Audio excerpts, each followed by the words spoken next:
Hello everyone, this is Narendra Kumar and I welcome you all at the Chandigarh Career Group. So guys, this is your first question and that is World Radio Day is observed on which of the following date, right? And your options are 12th of Feb, B option is saying that 13th of Feb, C option is saying is 14th of Feb and D option is saying 15th of Feb, right? So guys, the right answer is B option is the right answer, right? B is the right option that it is observed on the 13th of the Feb, right? So B is the right answer. As far as theme is concerned, theme of World Radio Day, right? What is the theme?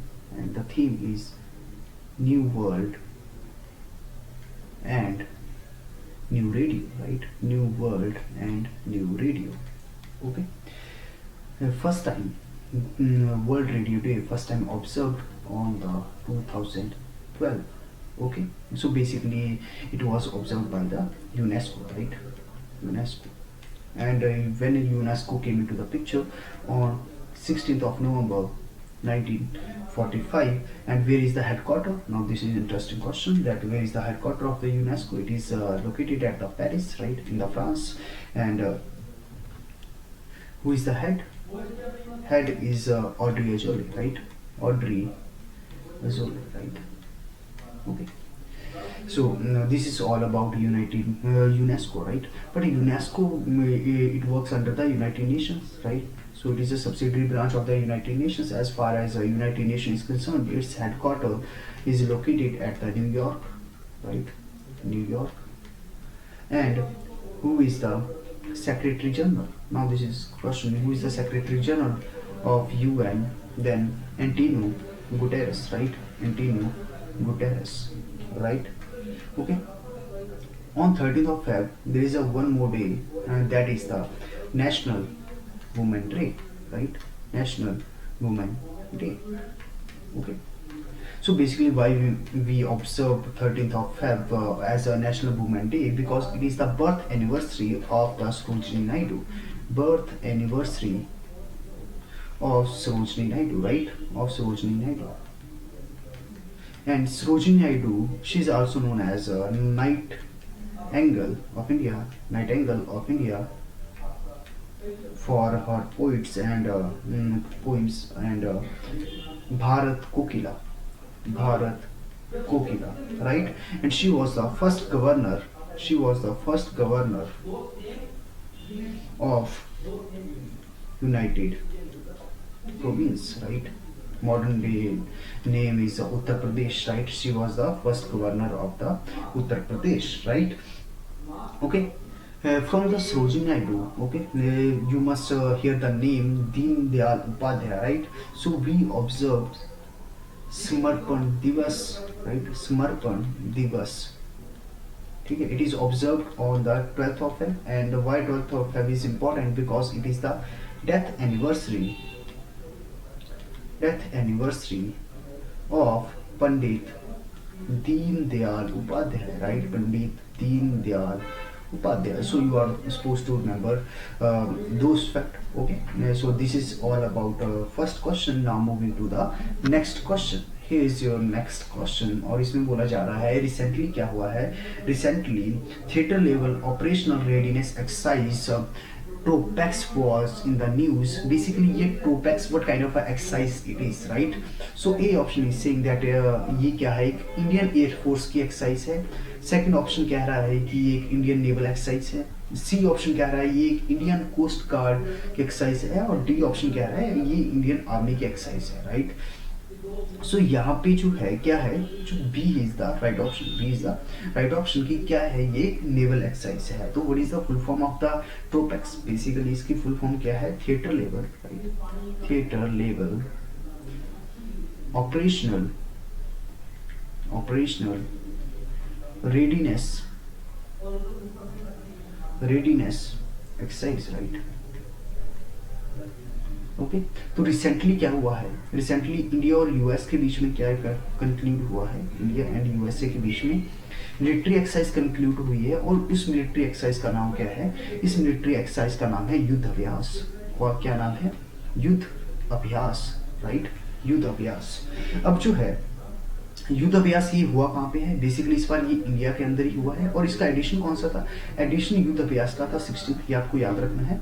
और हुआ कहाँ पे है, ये India के अंदर कहाँ पे हुआ है, ये भी पूछा जाए इंडिया के अंदर कहाँ पे हुआ, तो ये बीकानेर में हुआ है। और बीकानेर कहाँ पे है, it is at the Rajasthan, it is in the Rajasthan. ठीक है, ये आपको पॉइंट क्या करने हैं, याद रखने हैं। और जो है इंडिया और यूएस की जो मिलिट्री एक्सरसाइज है वो सिर्फ युद्ध अभ्यास ही नहीं है। अपार्ट फ्रॉम द युद्ध अभ्यास एक और एक्सरसाइज है जिसका नाम है वज्र प्रहार। कौन सा, वज्र प्रहार, राइट।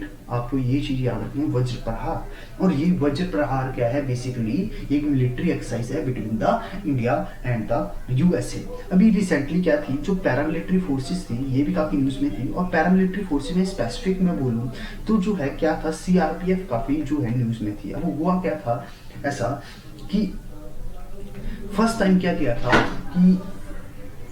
किया था कि जो सीआरपीएफ की जो है क्या है, स्पेशल फोर्स है जिसका नाम क्या है, कोबरा, राइट, जिसका क्या नाम है, कोबरा, राइट। इसमें फर्स्ट टाइम क्या किया गया, 34 वुमेन पर्सनल को क्या कर दिया गया, राइट, फर्स्ट टाइम इंडक्ट किया गया, right.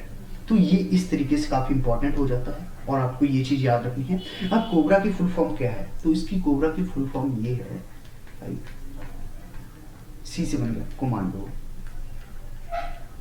Battalion, resolute and action, right. और ये कब बना था, ये जो कोबरा जो है स्पेशल फोर्स है ऑफ द सीआरपीएफ, ये कब पिक्चर में आई थी, इन द ईयर 2009। अब यदि मैं पैरामिलिट्री फोर्सेस की मैं बात करता हूं तो आपको जो है इसके ब्रांचेस का पता होना चाहिए और इनके जो डायरेक्टर जनरल है इसका पता होना चाहिए। पहले हम बात करते हैं किसकी, सीआरपीएफ की। तो सीआरपीएफ का जो है डायरेक्टर जनरल कौन है, वो है A P Maheshwari, right, A P Maheshwari. You are supposed to remember this fact, right. उसके बाद यदि हम बीएसएफ की बात करते हैं, राइट, तो बीएसएफ के कौन है, ये है आपके राकेश अस्थाना, राइट, राकेश अस्थाना। उसके बाद जो है सीआईएसएफ, राइट, सीआईएसएफ के कौन है, सीआईएसएफ के है आपके सुबोध कुमार जायसवाल, राइट, जायसवाल। और उसके बाद यदि मैं बात करता हूँ आईटीबीपी की, ठीक है, आईटीबीपी की, तो आईटीबीपी के जो डायरेक्टर जनरल कौन है, ये कौन है, S S Deshwal, right, S S Deshwal.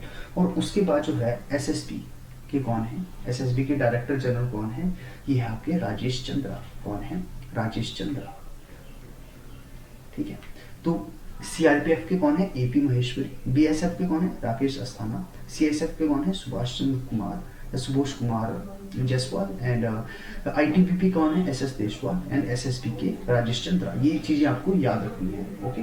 So this is all about this question. Now moving to the next question, okay. तो ये रहा आपका क्वेश्चन नंबर 3। इसमें क्या बोला गया है, विच ऑफ द फॉलोइंग बैंक, ठीक है, विल प्रोवाइड अराउंड कितना, 400 मिलियन, ठीक है, US dollar funding to the Maldives, right. Maldives को क्या करेगा, अराउंड जो है 400 मिलियन यूएस जो डॉलर है वो क्या करेगा, फंड करेगा। तो आपके ऑप्शंस है, ए है नाबार्ड, बी है एसबीआई, सी है Punjab National bank and D है एक्सिम बैंक, राइट। तो जो इसका राइट आंसर है, डी इसका राइट आंसर है कि ऐसा पैक्ट किसने साइन किया है, ऐसा कौन करने वाला है, एक्सिम बैंक करने वाला है, राइट। अब जो ये एक्सिम बैंक है ये कब बना है, ये 1982 में बना है, राइट। और इसका जो हेडक्वार्टर है, हेडक्वार्टर इसका कहाँ पे है, हेडक्वार्टर आपको इसका देखने को मिल जाएगा मुंबई में। कहाँ पे देखने को मिल जाएगा, मुंबई में, ओके। यदि मैं मालदीव्स की बात करता हूँ, राइट, तो यहाँ के जो है, ठीक है, प्राइम मिनिस्टर कौन है, ये है मोहम्मद सोलेह, राइट, मोहम्मद सोलेह, ठीक है। और जो है कैपिटल क्या है, कैपिटल है माले, राइट, कैपिटल क्या है, कैपिटल है माले, राइट। और जो है करेंसी कौन है, क्या है, करेंसी है मालदीवियन रुपया, राइट। सो ये आपको फैक्ट क्या करने हैं, याद रखने हैं। Now moving to the next question. इसमें क्या बोला गया है कि आरबीआई ने रिसेंटली क्या किया है, RBI has launched financial literacy week from which of the following date, ठीक है। अभी जो है आरबीआई ने रिसेंटली क्या किया है, फाइनेंशियली लिटरेसी वीक जो है उसको लॉन्च किया है। Now you are supposed to tell the date कि वो कब से कब तक है। एंड योर ऑप्शंस आर या तो 7 से 11 फैब होगा, या 8 से 12 होगा, 9 से 13 होगा, या 10 से 14 होगा, राइट। जो इसका राइट आंसर है, बी इसका राइट आंसर है, from the 8th of Feb to the 12th of Feb, right. और यदि मैं इसकी थीम की बात करता हूँ, यदि मैं आपकी थीम की मैं बात करूँ तो थीम क्या होगी, इसकी थीम है credit, right, credit discipline, credit discipline and credit from financial institution, right? Again I'm repeating, credit discipline and credit from financial institution. This is the theme, right? Okay, now moving to the next question. यहाँ पे क्या बोला जा रहा है कि Meghalaya police recently what they had done, they sign MOE memorandum of understanding with which of the following bank for the e challans, right, electronics challans we can say, okay. And your options are SBI, State Bank of India, right, NABARD, PNB and the Axis Bank. So the right answer है obviously A is the right answer, that the SBI, right. तो मेघालय ने recently क्या किया, what they had done, they had signed the MOU with the SBI Bank कि क्या करेंगे, जो भी ई चलान होगा, ई चलान बेसिकली क्यों है कि जो आपकी जो ट्रैफिक वायलेशन है उसको रोकने के लिए, और जो चलान का जो होता है उसको काफ़ी इजी करने के, उस प्रोसेस को काफ़ी इजी करने के लिए, राइट। यदि मैं मेघालय की बात करूँ, अगर टॉक अबाउट द मेघालय, तो ऑब्वियसली जो कैपिटल है वो कौन सी, ये आपको पता होना चाहिए, कैपिटल कहाँ पे है, शिलोंग में, गुड, राइट, शिलोंग में है। और जो है गवर्नर कौन है, Satyapal Malik, right, Satyapal Malik. And CM कौन है, CM है Conrad Sangma, Conrad Sangma, right. So this is all about this question. Now moving to the next question, question number 6. Okay, इसमें बोला जा रहा है who has been appointed as the MD and the CEO of the Aegon Life, right? Okay, तो आपके जो options है ये है A Singh MR Kumar, B Singh Satishwar Balakrishnan, C Singh Vibha Padalkar and D is Prashant Tripathi, right. तो जो आपका राइट आंसर है B is the right answer. जो सतीश्वर बालकृष्णन है वो क्या बने हैं, now he has been appointed as the MD and CEO of Aegon Life, right. Okay, यदि हम MR कुमार की बात करते हैं तो basically who is he is the MD and the CEO of Life Insurance corporation of India, insurance corporation of India, right, जिसको हम क्या कहते हैं in our words, right, LIC। Okay, so ये पॉइंट काफी इंपॉर्टेंट है। MR कुमार, ये विभा पडलकर कौन है फिर, बेसिकली ये आपने HDFC, right, HDFC life Insurance के बारे में सुना होगा, तो ये इसके क्या है MD एंड द CEO है। यदि प्रशांत त्रिपाठी की मैं बात करता हूँ तो मैक्स लाइफ इंश्योरेंस का आपने नाम सुना होगा, तो इसके क्या है ये MD एंड CEO है। Now moving to the next question. अब इसमें क्या बोला जा रहा है कि who is the author of the book, ठीक है, जिसका नाम, बुक का नाम क्या है, Turn Around India 2020 surmounting past legacy, right.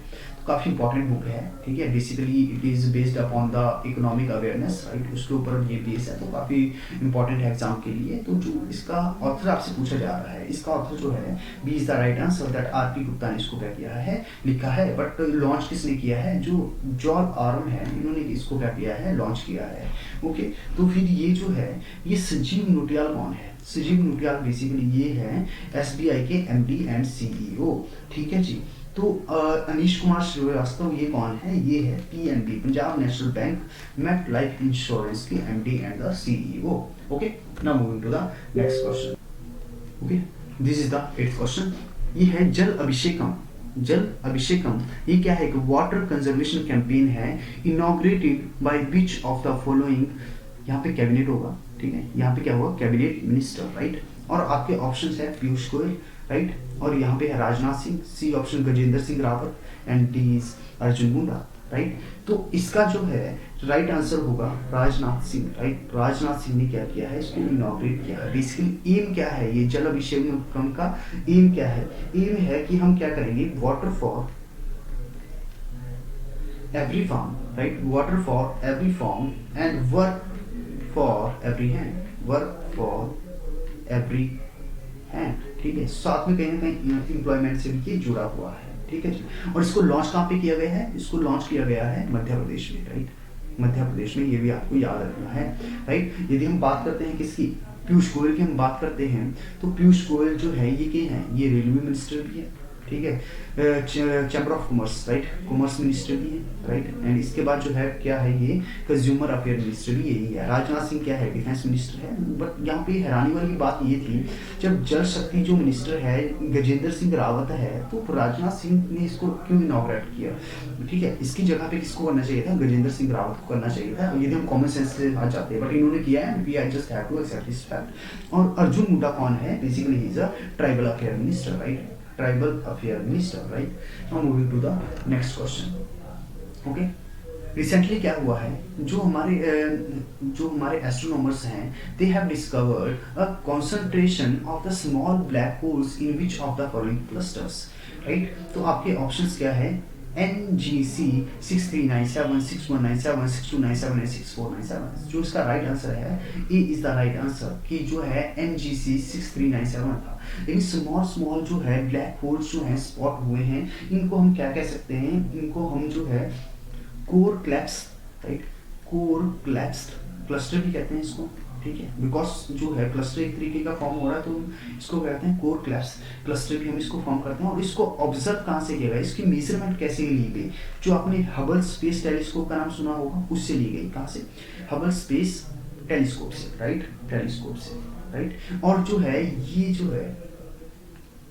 ये जो क्लस्टर है, ये इसकी दूरी कितनी है, अराउंड 700, ठीक है, 7800 लाइट ईयर अवे, राइट। और ये है कहाँ पे, ये मिल्की वे के अंदर ही आपको देखने को मिलेगा, ठीक है, मिल्की वे के अंदर ही आपको क्या होगा, ये देखने को मिलेगा, right. Now moving to the next question. यहाँ पे क्या बोला जा रहा है, the technology information forecasting and the assessment council, जिसको हम टाइफेक भी कहते हैं, इन्होंने लॉन्च किया है विच ऑफ द फॉलोइंग पोर्टल, ठीक है। पहला है सक्षम पोर्टल, दूसरा है सी वर्ल्ड, ये वर्ल्ड में होगा, यहाँ पे सी वीड होगा, ठीक है, ठीक है, यहाँ पे क्या होगा, सी वीड होगा, स्पेलिंग एरर है, sea weed cultivation mission. C जो है ये है Disha portal and D is the both A and B. तो इसका जो राइट आंसर है, D is the right answer, both A and B. तो टाइफेक ने क्या किया है, रिसेंटली दो जो है मिशन को लॉन्च किया है, एक इनमें से पोर्टल है जो है सक्षम पोर्टल, और दूसरा है sea weed cultivation mission, right. तो अब जो है सक्षम पोर्टल बेसिकली क्या करता है, ये जो है एम करता है कि हम क्या करेंगे, हेल्प करेंगे इन एलिमिनेटिंग, हम जो मिडल मैन है इनको एलिमिनेट करेंगे, इन eliminating the middle man, right. Middle man को हम क्या करेंगे, एलिमिनेट करेंगे और फॉस्टर करेंगे हम क्या, किसको, कॉन्ट्रैक्ट फार्मिंग को। हम जो है इसमें क्या करेंगे, स्किल के ऊपर ज़्यादा फोकस करेंगे, लोगों की स्किल के ऊपर ज़्यादा फोकस करेंगे, और ये एम कर रहे हैं कि हम अराउंड 10 लाख जो है क्या करेंगे, जॉब्स को क्रिएट करेंगे। दिस इज अबाउट द सक्षम पोर्टल, राइट। और यदि हम सी वीड कल्टिवेशन की बात करते हैं, तो इसमें जो है, जो वीड की हार्वेस्टिंग एंड कल्टिवेशन से रिलेटेड जो है ये है, बस आपको इतना पता होना चाहिए किससे रिलेट करता है, दैट्स इट। सो यदि मैं टाइफेक की बात करता हूँ, तो ये जो है ये काम करती है अंडर द, ठीक है, कौन सी डिपार्टमेंट के अंदर, under the department of the science and technology, इसके अंडर ही काम करती है। When it came into the picture in the year 1988। This facts you are supposed to remember. So this is all for today. I hope you enjoyed the session, and if you who really like the session, then if you feel that it is worth to share it, then you must share with your friends in order to give us motivation that we should continue this series. Okay, so thank you so much.